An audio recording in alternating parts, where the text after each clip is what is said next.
Hey guys, in today's video we're going to be working on, we got these two Craftsman 2.5 ton low profile jacks and they're leaking.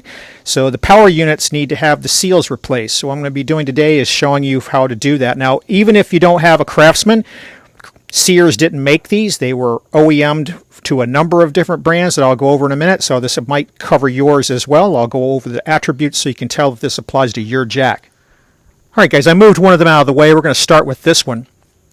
This is a Craftsman Model 9-50165, and the attributes that you would look for to see if this is the same as the jack you might have from the same OEM. Take this out of the way so it doesn't fall.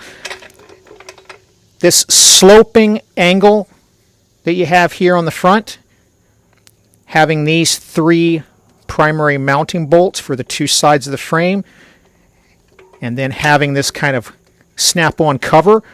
There's a lot of different jacks that look like this in that capacity, and that is going to indicate that this probably applies to you more than just the Sears Craftsman. The problem with this one here, if we turn it around this way,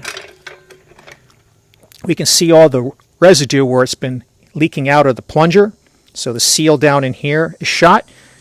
And then if we turn it over on the bottom, we can see where it's been leaking and running down here. And the seal over on this side is shot as well. This whole piece here is the power unit, and that's where all the seals are. So all we have to do is extract this from the chassis, and then we'll take it apart, rebuild it, and I'll show you the seal kit that applies to this type. So let's go ahead and get started. In order to get this power unit out, we've got to take the two sides of the chassis off. They're held in by 22 millimeter nuts here, and a 14 millimeter nut here. If we look on the other side, you can see that it's not bolts, it's just nuts on both sides. They're just threaded studs. Let's get a 22 and we'll go ahead and get started. Alright guys, so just here's a shot of the owner's manual or the operator's manual for this Craftsman 5165 type jack. And again, you can see this distinctive sloping profile and distinctive 3-bolt or 3-nut pattern that applies to many, many different types of jacks that are OEM'd here. We take a look at the parts explosion. We can see here P21. P21 is the power unit assembly. So that's where all the seals are going to be located. We're just trying to extract this from everything else here. So it's good to have a view of this so that if you forget where something goes, you will have a reference for where you took the different fasteners apart. We're going to just start though, like I said, with those two 22s and that 114 down here that you see in the photo here. So I'm just going to put this aside. This top cover just pries off, just like that. And with that out of the way, we can see some more signs of where this has been leaking out here for a while. Something I put off for a bit. So now let's go ahead. I think I'll start with probably this back side here. There's a spring here that we're going to need to get separated by taking this back part off. And then we'll take this off here, and then the 14 will be able to get access to this pin that you see right down there that's held on by a couple of snap rings on either side, and then it'll also let us get access to this spring. So let's go ahead and start with the back here on these two 22 millimeter ones.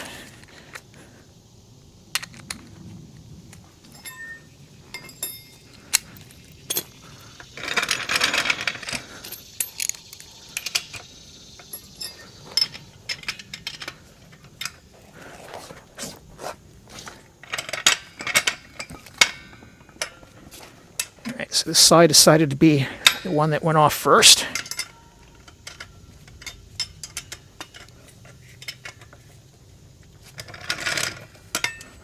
It's just a nut, a lock washer, and a plain flat washer. That's the ordering that they would go in. Now we need to get this guy to let go.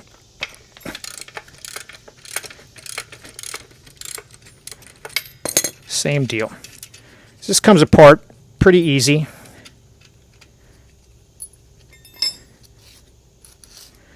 All right, and then we got to get this guy.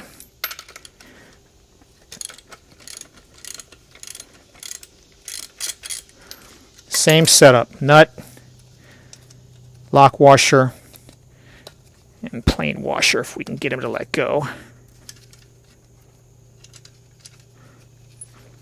And then we got the same deal on this side.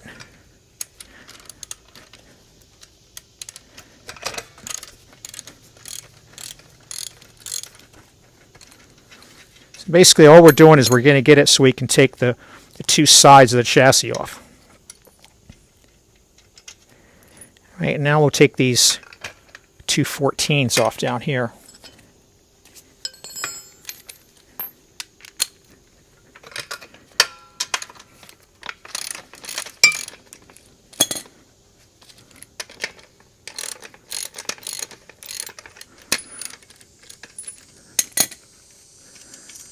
So this one's just a nut and a lock washer on each side. Actually, the one on this side, I didn't even have to use a tool. It was loose enough to take off by hand. It's not good, but works out good for what we're doing here. All right. Now those three out.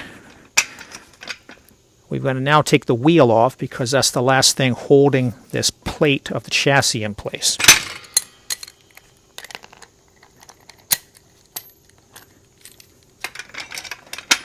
It looks like this, I thought this would be held in more, but it looks like it just pops out.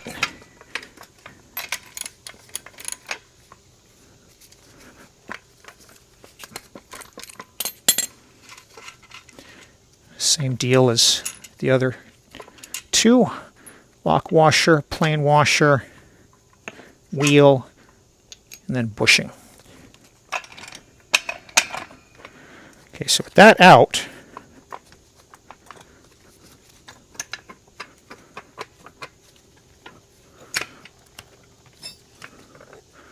seeing if we are able to get anything apart yet.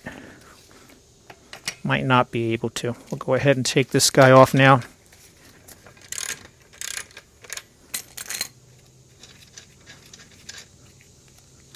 I know you guys can't see too well on this left-hand side, but it's the same thing as what you saw before.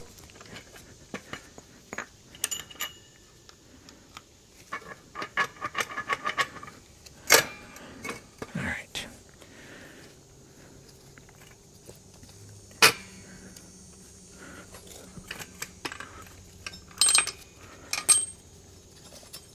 There's a little spacer bar. It just sits in there. We got that out. You can see here, you can see there's like a rivet type of attachment, and on the inside here we can see that's held in by a snap ring. So I'm trying to see the best way we can get access to that and remove that. We may have to bring the jack up in order to access that. So let's see if that's the case.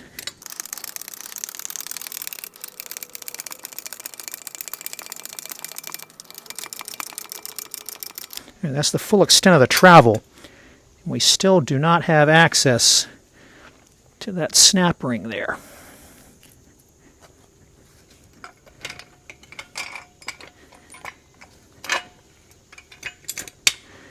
To show you guys a different view, that snap ring and that snap ring.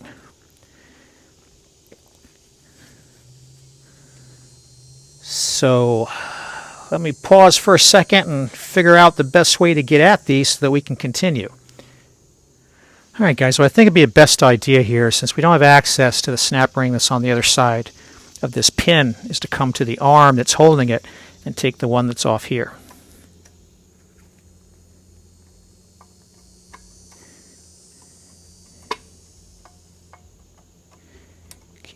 Keep it from moving on me for a minute. Okay, with that out of the way, this side of the frame should come off.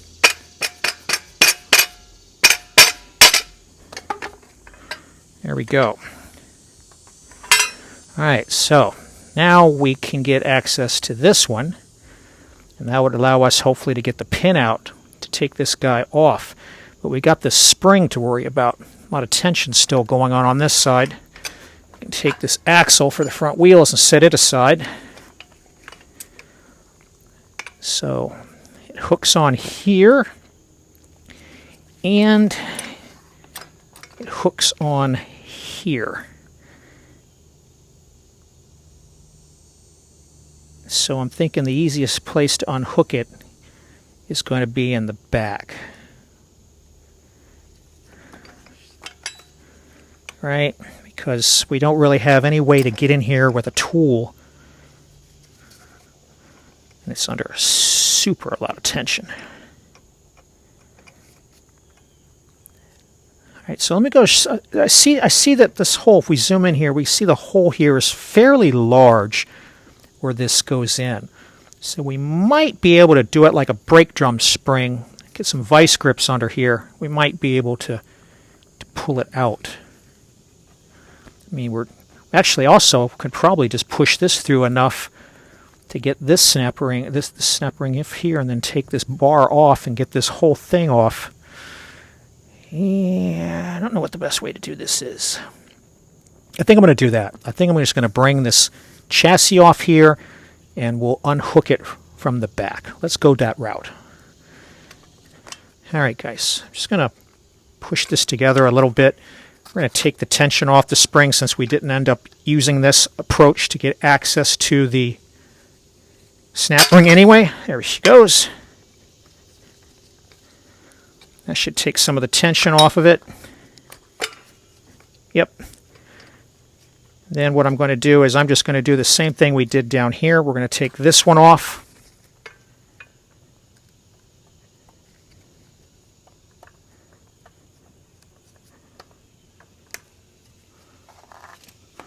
That'll allow us to get this off. And then now we can just slowly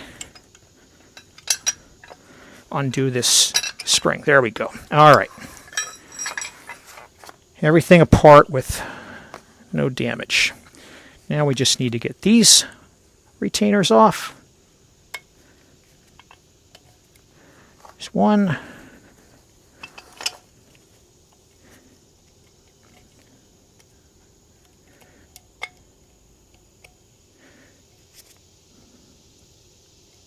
You notice I'm keeping my thumb here is to keep these things from flying away. Pull this pin out. That axle. And finally, there's our power unit. So this is the part that we're going to want to rebuild. So now let's go talk about how we go about selecting a rebuild kit for this. Alright guys, so I mentioned earlier there are a lot of different flavors of this jack, and I'll put in the description some others besides the ones I show you here, but this Strongway jack is the same as this Craftsman jack that we just talked about. This Craftsman 5165 is the same as this guy. You notice there's the 14, the 22, and the 22, and then there's the slope design, right? That's the dead giveaway that it's the same. And if you go through this guy, you'll see that it's the same kind of wiring, parts explosion that we saw in the Craftsman manual with the exact same list of descriptions, but now they're part numbers.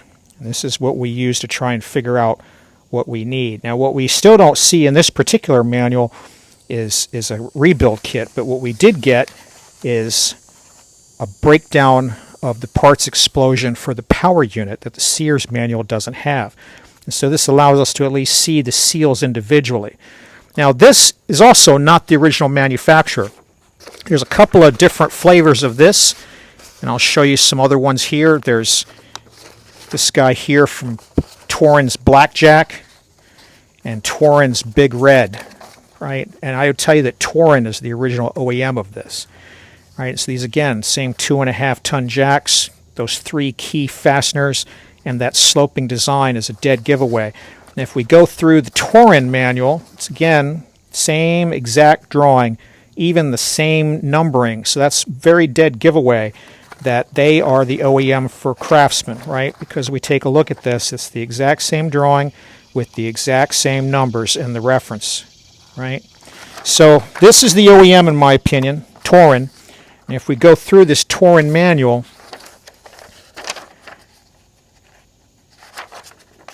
we'll find, if I can get the right page, we'll find, again, the drawing with the seals. But I had to crawl through several of these Torin manuals to finally arrive at one that had a part number for the seal kit. And so there actually ends up being a couple of different part numbers. So this one is a T825010.MF seal kit, and it's associated with a basically a 2-ton flavor of this.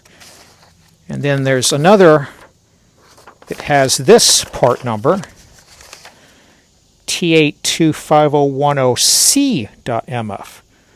And that's also associated with a 2-ton, but it also fits the 2.5. So I called up Torin and I talked to him about it, and we found out that this is the correct seal kit for this particular Sears one. Now, the way we tell on the Sears ones is we look at the build date.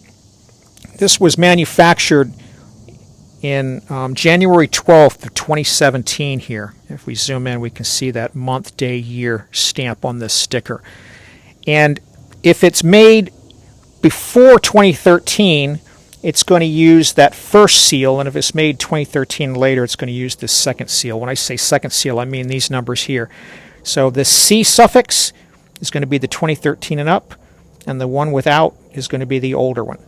And so what that seal kit ends up looking like is this. Right? So you don't get any new balls to put in, but you do get all of the rubber seals and a couple of the metal bushing type seals. The other thing you'll need, as we take a look over here at the power kit, it's held on by a couple of cotter pins, part of what we'll have to take apart in order to access. And we take a look on the parts explosion for the actual power unit. Go back to that picture for a moment. Figure out what I did with it. Yeah, right there. That's this part 33 right here. And that ends up being also something that you can order separately from Torin. It's a couple of 14 millimeter long cotter pins. So we picked up what we need to do for this. We actually, since we got 2 of these jacks, we picked up 2. I'll put all this part number information down in the description of the video. This is nothing you can order online. You got to call Torin up and order it manually. But that's the deal, right? And I'll put the breakdown by year and part number in there. So let's go ahead and get started. We're going to need to disassemble this power unit in order to break it down to this photo that I keep misplacing here. Where do we do with that? Right there. We need to break it down to this picture here. And when we break it down to this picture here, we'll be able to come in here with this kit and figure out which of these line up to which of these parts. And I'll do all that for you so that you have the ability perhaps just to order an individual seal if you need it, because I'll go back and figure out which of these things is what. Like we can tell right here in the seal kit, we can tell right here, this part here is just the oil filler plug. So that's part P25 right there. This guy right there, that's all that is. And that would correspond to this part here that's been painted over. I wouldn't replace it unless yours is needing to be replaced, but the kit comes with one right there. All right, let's go ahead and get this guy and start disassembling him. All right, guys, we'll start with the easy one first. We'll take off the release valve.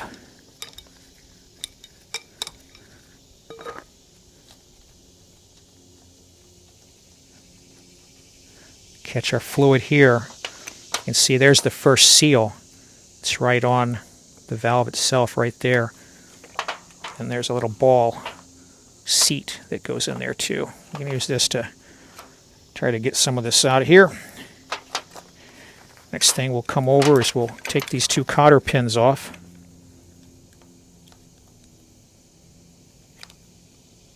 These are 2x14.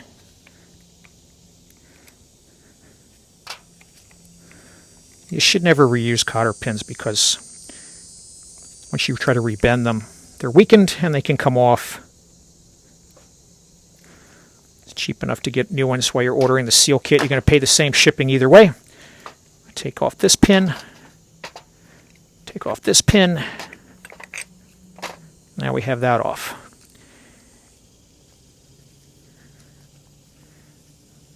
Now I'm imagining that, I don't know if this guy comes off or not. Does not look like he's supposed to come off. So we're going to need to take this off, and we'll go ahead and get the filler plug off.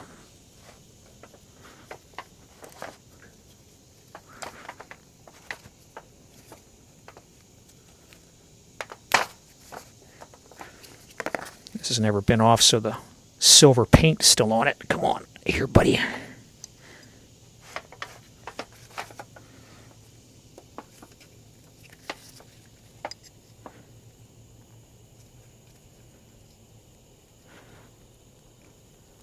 Got to get a good grip on it, but you don't want to damage it. There we go. Nice. We got it off with no damage. Should get some more fluid out from here now. In case you were wondering why I had this pan, it's this. Because this can all be recycled, just like motor oil. Transmission fluid, same deal. All right, so we'll drain this out and then we'll come back. All right, guys. At first, I thought from the drawing that this was something that we were going to have to try and unscrew. It's a 17 millimeter top, but it was really wedged in there. But you can't really remove this piece here because if you zoom in, it's kind of crimped on here and here to fit into this groove. So what I didn't realize until I looked at the drawing again is this plunger piece actually can be pulled out up here. So let's see if we can do that. Yep. Okay, good. And there's another seal right there. So we don't have to worry about removing this.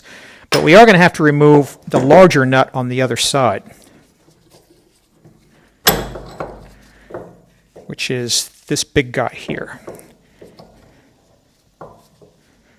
So we'll see if we can get it in like this first.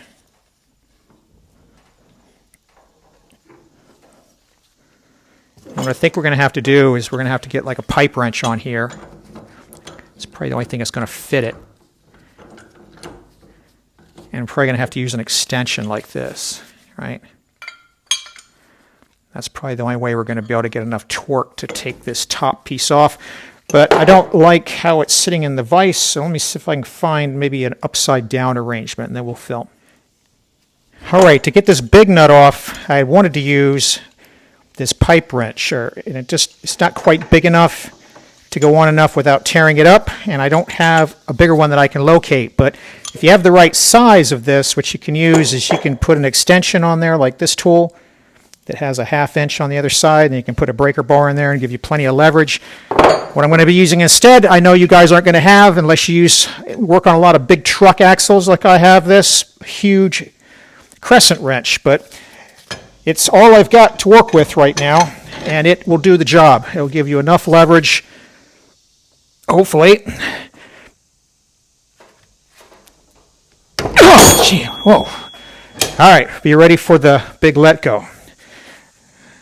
So now we can use this to get this off the rest of the way. This kind of tool is kind of overkill for this job, but it's what we've got. You guys get the idea, right? Pipe wrench would be the ideal tool. So once we get this to where we can turn it by hand, then we can take it out of the vise and we can bring it back over to the tray and go ahead and take this off, and that's the last piece to disassemble.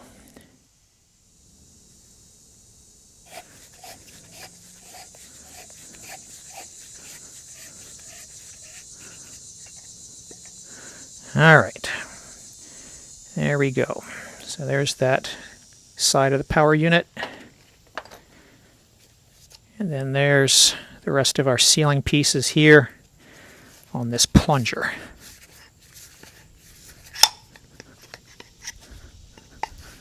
I think maybe it'll come through this way, not sure.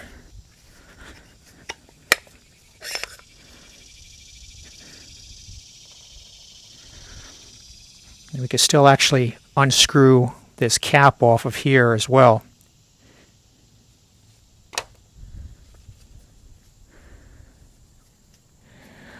Now we can see there's 2 seals on this piece.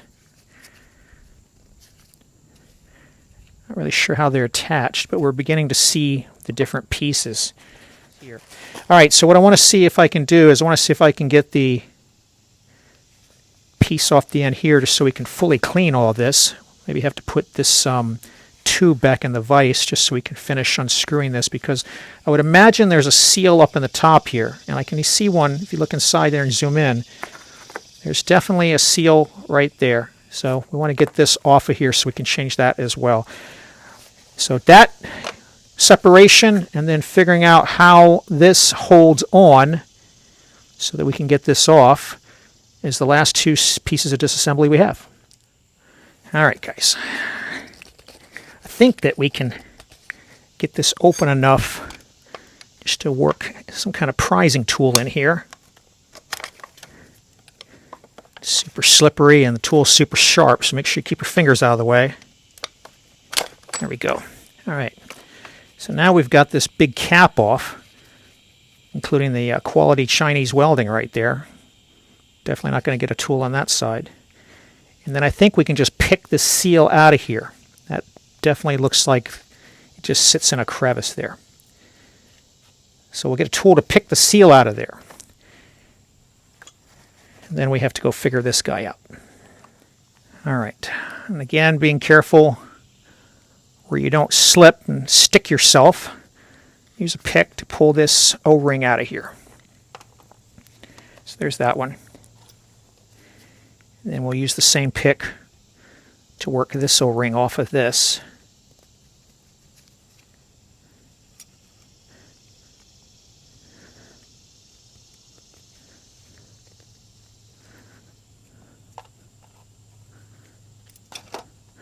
And we'll use the same pick to work this O-ring off of this.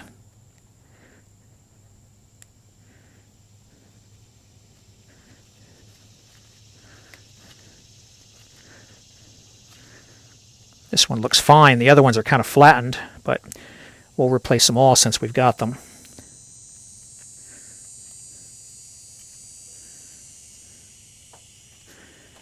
All right, so that just leaves this guy.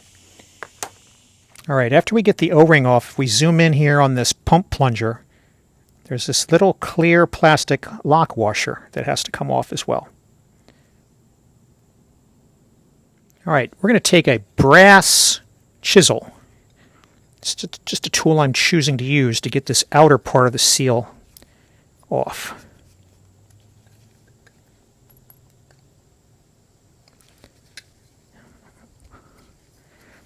This way I know it won't cause any damage to the steel part of this plunger that's all got a mirrored finish on it because this brass is really soft. Oopsie. All right. So what we had on here is a little cup and a little O-ring sitting inside of this plunger area right there. All right, so now we've got that off. Now this plunger will come out as well, looking at the parts explosion, but there's no more seals.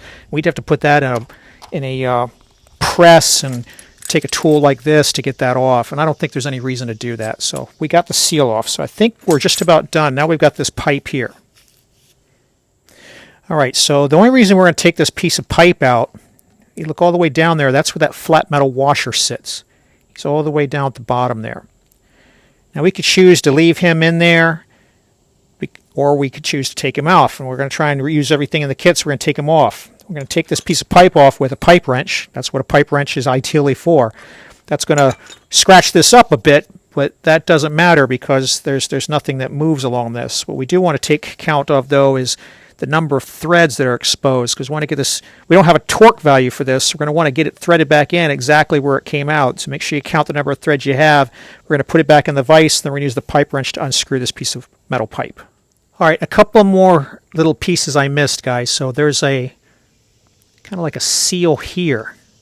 Didn't catch it because of the paint on the top edge of this cylinder. So that comes off. And then at the base, there's a very similar seal, little clear guy. Let's see if we can work him out with this pick.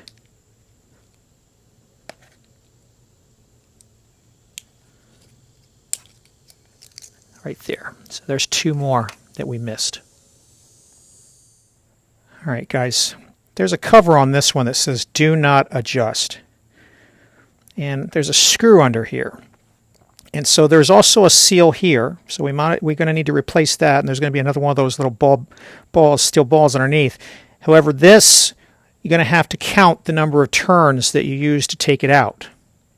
So there's a couple of ways you can do this, right? You can either tighten it down, and remember how many times you tightened it down, or you can count how many you undid it. So I'm going to count how many it takes to tighten it. 1, 2 and a half. So what I know is if I put this all the way down and then back it off 2 1/2, I'll have it at the original specification.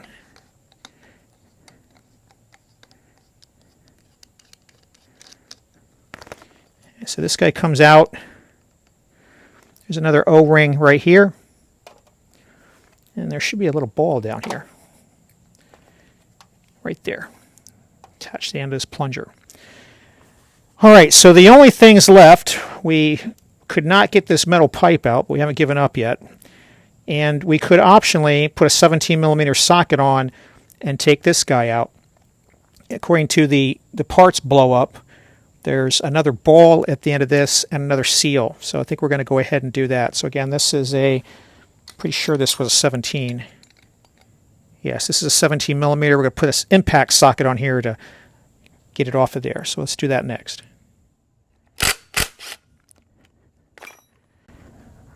And that makes quick work of this guy.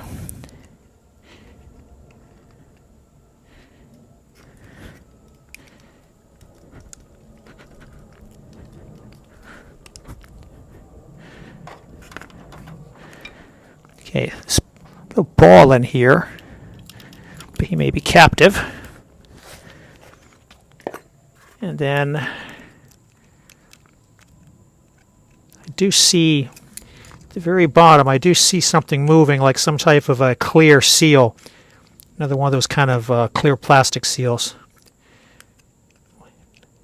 So if I can get it out here with the pick, I might have to get a different type of pick to grab this guy.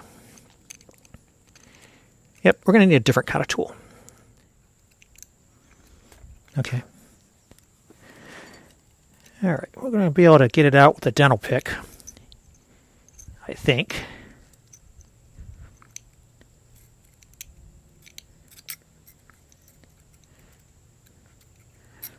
This might not be strong enough. Got another tool that's a little bit thicker, very similar. There we go.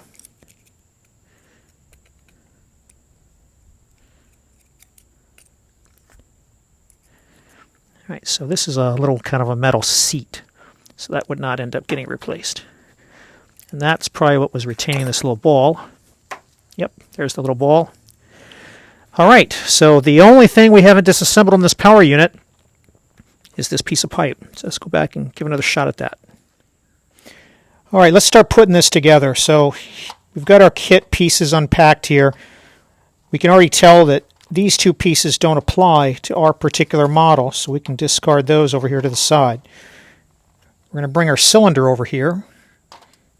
So we've got these two T-rings, and then we've got the filler plug.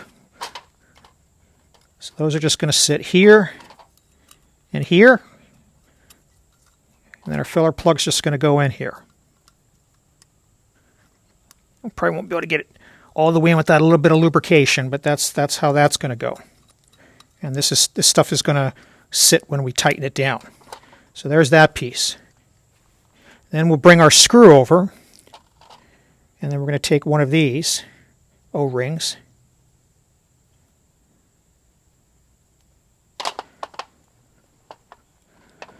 Because they're new, they're going to be a little tight to get on. I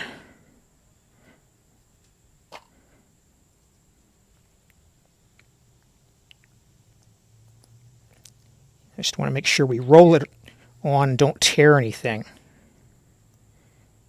I think what I'm going to do just to avoid it from getting torn is I'm going to grab our pick tool.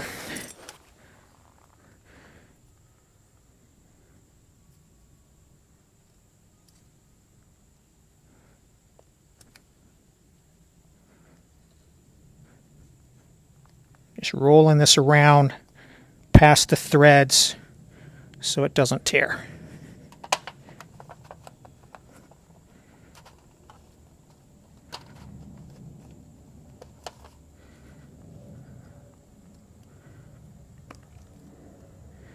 All right, that guy's ready to reinstall. And then I'm going to bring over our valve release valve rather, and we got another one of these, and we can tell right now we should have had only two of these of this size. We had three. So I'll explain what that means in a moment. This one I might just be able to roll all the way. Nope, still too slippery. When you do the pick like this, just make sure you're going under the O-ring and not through it.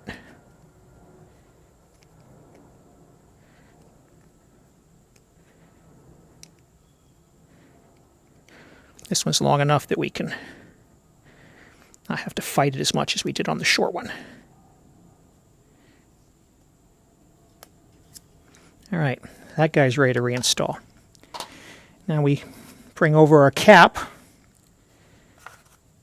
So we had this guy here that was a 28 millimeter by 3.55 millimeter. That we had included, and that goes in that recess right here.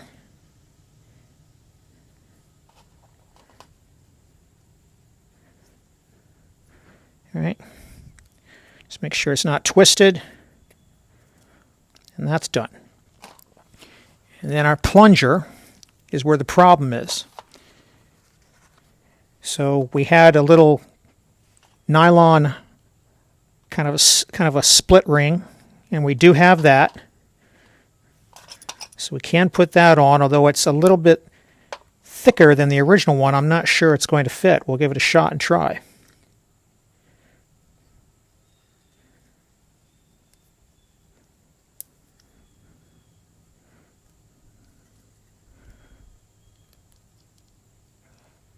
So it's a little bit wider than the original, so I'm not sure that's actually going to work. But more importantly, this O-ring that came off here and the last O-ring in the kit are obviously very different. So even though this is the correct kit from the OEM, we've got this difference here. So this is a 7.7 millimeter by 1.9 millimeter O-ring. So we're going to have to source this separately because this one in the kit, I don't know if this is a mistake. Maybe they weren't supposed to give us 3 of these. We were supposed to have 1 of these. I'll call about that and try to see, and then we'll come back and keep going with the video. But that's the deal with this. Similarly, this O-ring we put in here is a 28 millimeter by 3.55 millimeter. That fits fine. But our plunger pieces, so we've got this nylon piece here, and that looks very different as well, right? It's the right height and everything, but it's not the right inside diameter. And we don't have any additional O-rings. So we're supposed to have a 25 millimeter by 3.5 millimeter O-ring to go in here. So fortunately, the parts list tells the size of these O-rings, so we know what we're missing, but we don't have exactly what we need to finish this job. So we had part of what we needed to finish this job, but not all. And of course, this is just a flat washer. It goes over that metal pipe. And these are 2 millimeter by 14 millimeter cotter pins. So we're missing 3 parts. We need the correct size for this and this in order to put that plunger together. And we need the correct size O-ring, and I would say we still need the correct size nylon split ring as well. So we're 4 parts short on this rebuild that we're going to have to go track down. All right, guys, we've resolved these missing parts, so let's kind of pick up where we left off. We had packed some of this stuff away while we chased some of these parts glitches in the kit. And this is kind of like where we had left off here. So what I ended up finding out was this Torin kit, either I got the wrong kit from what they sent me, or there are some differences between what they made for Sears and others and what they made for themselves. So it's not clear which is which in that situation. So one of the things we had trouble with when we left off was for this plunger, we did not receive this size O-ring. I gave you that size earlier, and we didn't receive the right size for this little clear plastic split ring. The one that we received is far too small, right? So the one we received is for a smaller diameter plunger than this one. So it makes me think that it's definitely the wrong kit, although, when I called Torin to reconfirm the number I received, and I got on the phone with them and I asked, what am I supposed to get inside this kit? They described what I have here. And of course, they're not selling kits for a Sears. So I don't know if they made something different for them or what, but I'll show you the 2 differences. So that was one difference. And I ended up deciding what we'll do with this is we'll go ahead and we'll use the original clear plastic split ring, because this is not a wear item. This is more of a retainer item. And then I couldn't find this exact size, but I did find a size that's suitable. And the size I found that's suitable, and of course has to be in a material that's resistant to hydraulic fluid. but the size that I found is 1.9 by 7.8. And so 1.9 by 7.8, I believe, is going to seal just fine. You know, you can always tell, right? Because you can always make sure that it's extending past the bore. So I think we'll be fine with that arrangement right there. Right, that's a nice tight fit, so I like that. So that piece is done. So then the other problem we had was we didn't get this O-ring, and we didn't have the right cup here, right? Remember, the cup in the kit is a smaller inner diameter than the one we need. The outer diameter is fine.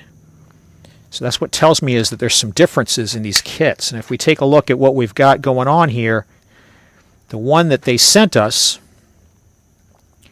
is roughly a 21 millimeter inner, and the one that we need is more like a 27 or so millimeter.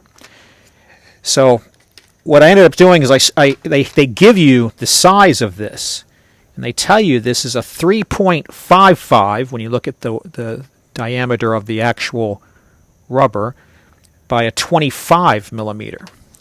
So we got that as well. So now we have the two pieces that we need to finish this. Just had to source it separately. So fortunately the size is there. So again, I think I was sent the wrong kit by Torin. And I think that's the big difference there. So this guy, we can go off and take our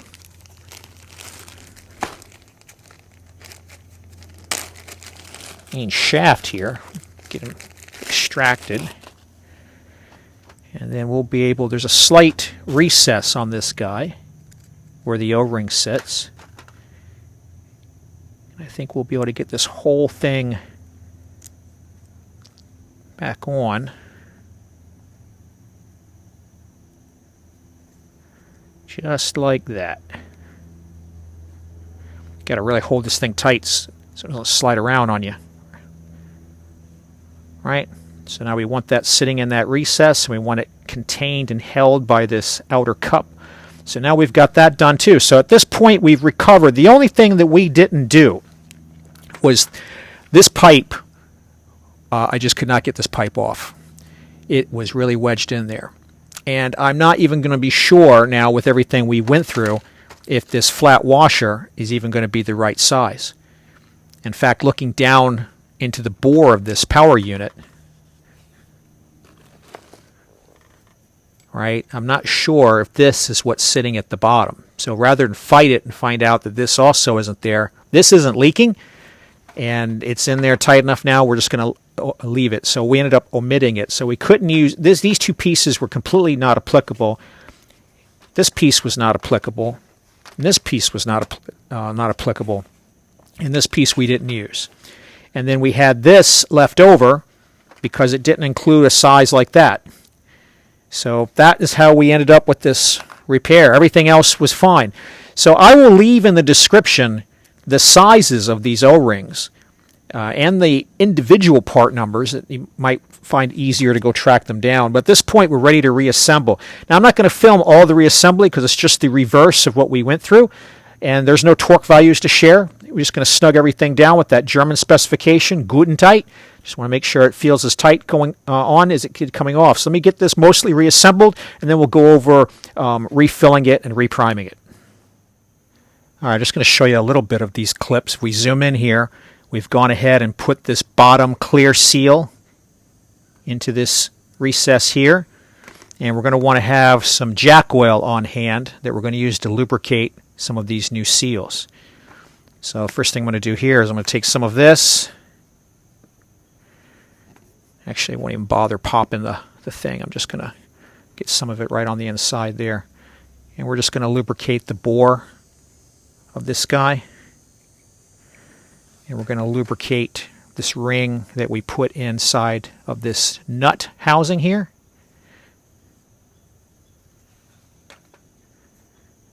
See if we can get our finger right in there. Look at a little bit of this. And then we're going to take a little bit of it here around the top and around the sides of this cup. So just make sure everything is nice and well lubricated and it's all sitting where it's supposed to sit as part of putting this back together. Remember which direction that the fill hole goes as you sit these pieces back together. And make sure you take note of the little recess that's on these pieces so they sit where they're supposed to sit like that. So then we'll end up putting the plunger in here, and then we'll end up running the shaft through here. All right, this is where you should be at this point. Again, you want to lubricate each one of these new seals that we put in as you go. Make sure you remember the adjustment on this guy as you put him in. For this one, just make sure you remember that the nylon clear plastic split ring goes on top of the rubber O-ring. Lubricate this guy up and then push him back in, and we get that orientation from the parts explosion, right? So P27 is the clear nylon split ring, P26 is the black rubber O-ring. All right, just an interim checkpoint to show you where we're at in the reassembly. So we've got the front axle on and the front wheel just snugged down a little bit. You can always spot the front axle because it's got this machined area here for the wheel bushing. And we've got the snap ring back on this arm on this side, right? We don't have anything else attached except for this rear mount. So we got two things we got to do. We can't put this centerpiece in until we put the power unit in. On the power unit, we've gone ahead and reposition this piece here for the handle and put our new cotter pins in. Slide this guy on here and let him drop down. Actually, I guess we'll come down like this. And that'll allow us to put this in. And then we've got these two larger snap rings.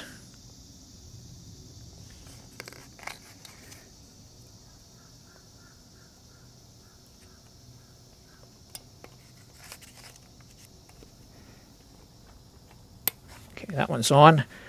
And then the reason we have to do this is once we put this piece in, we won't be able to access this other snap ring on this bottom piece here. So we're going to flip this whole thing over a little bit so that we can do this guy.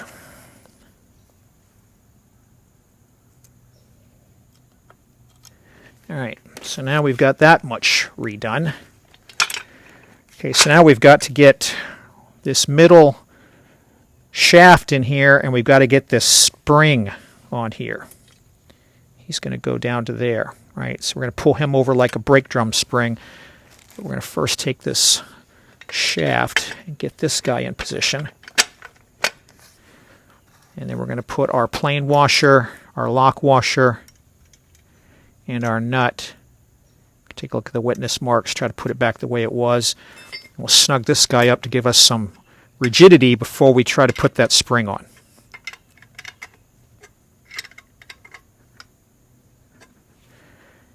All right, and now with this guy, maybe this way for you guys. There we go.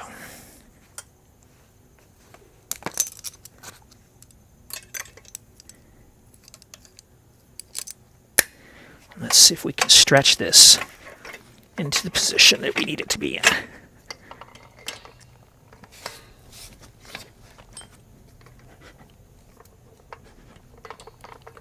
Man, that's a lot of tension.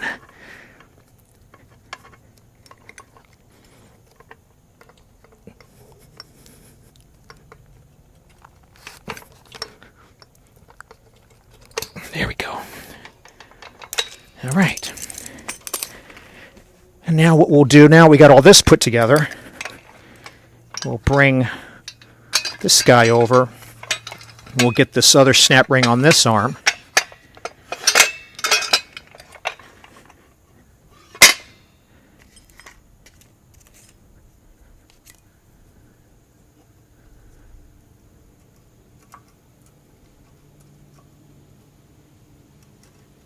Get in there.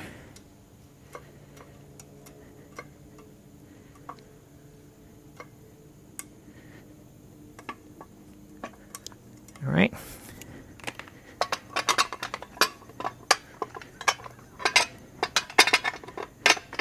Now we'll just have to work this guy in on all these pieces. I got to get him on the front axle. This axle. And then before you tighten anything up, You got the spacer that's going to have to go in here. And then remember this guy with the 14s. You have to run him through down here.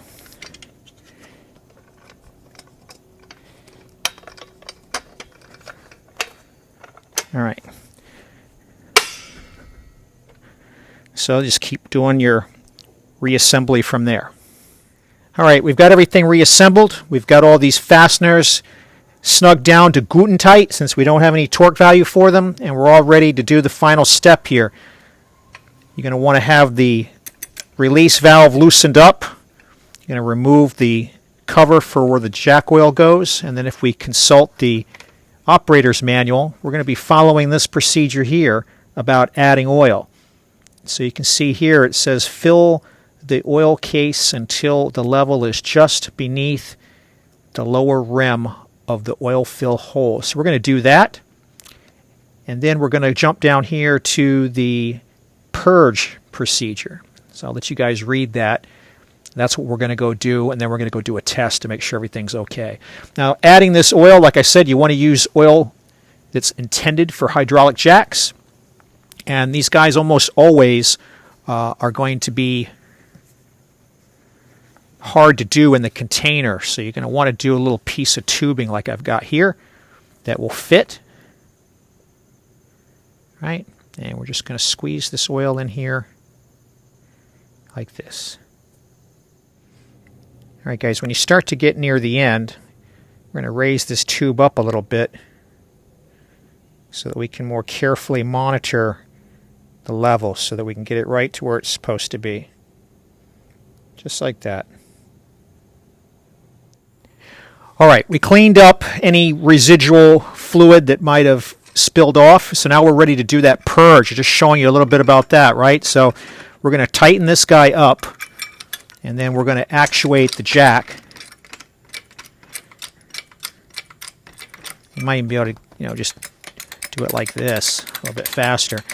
But just like it said in that operator's manual, we're just going to run this all the way up to make sure we got full travel to get the air out. Once it gets all the way to the top of its travel, I think it's right there, then we're just going to let the release spring bring it down. And we're going to repeat that same step 3 times. And then we're going to be pulling this guy off and checking our level, topping it off as needed. All right, after you do the air purge, I'll show you how you check the level is still good, because after you do it, you'll probably have to add a little bit more.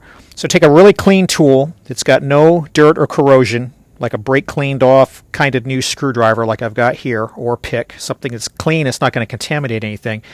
And we're going to just put it right in till it touches the top of that pipe that's in there. You can see there's our level. It's like a dipstick, right? So we want to have it where it's not going to overflow when we put the plug back in, but we want to have it otherwise full, right? And then you want to have some of that fluid on the plug to make it easier to go in, right? But at this point, we're done. So we're just going to get this plug worked back in. This is like a job in and of itself as well.